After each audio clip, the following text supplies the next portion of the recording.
Hello nine gate, welcome again to my YouTube channel. Series को continue करते हुए हम पढ़ेंगे सॉल्यूशन।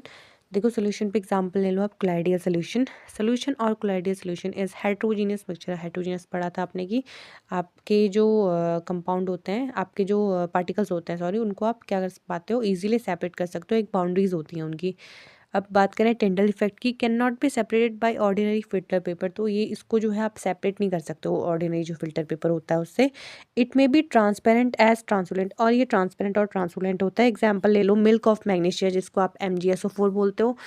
सेकेंड एग्जाम्पल है cup syrup, mist, fog, cloud, smoke, mud, etcetera. Suspension देखो क्या होता है, suspension is also heterogeneous. Suspension क्या होते हैं आपके, हेट्रोजीनियस होते हैं।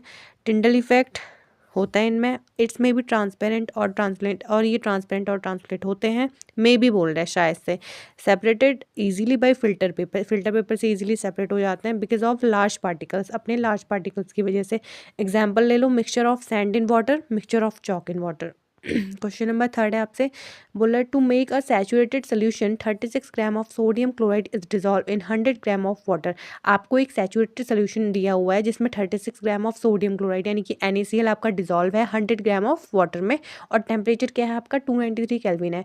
Find its concentration at this temperature. आपको इस टेम्परेचर पे इसका कंसनट्रेशन फाइंड करना है।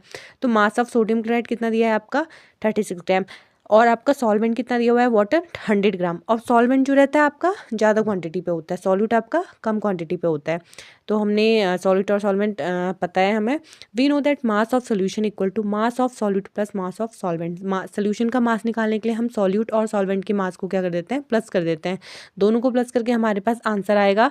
तो आप क्या करोगे, कंसनट्रेशन ऑफ द सोल्यूशन निकालोगे, यानी कि मास परसेंटेज निकालना है आपको। अब मास परसेंटेज के लिए आपका ने जो चैप्टर पढ़ा था उस पर आपका फॉर्मूला दिया हुआ था, mass of solute upon mass upon solution multiply आपके पास क्या है 100, यानी कि मास ऑफ सोल्यूट, जो आपका सोल्यूट का मास है वो मास ऑफ सोल्यूशन, सोल्यूशन का मास है वो, उसको आप अपॉन पे लिखोगे, मल्टीप्लाई कर दोगे उसको किससे 100 से, और सॉल्व करके जो है आपका आंसर आ जाएगा।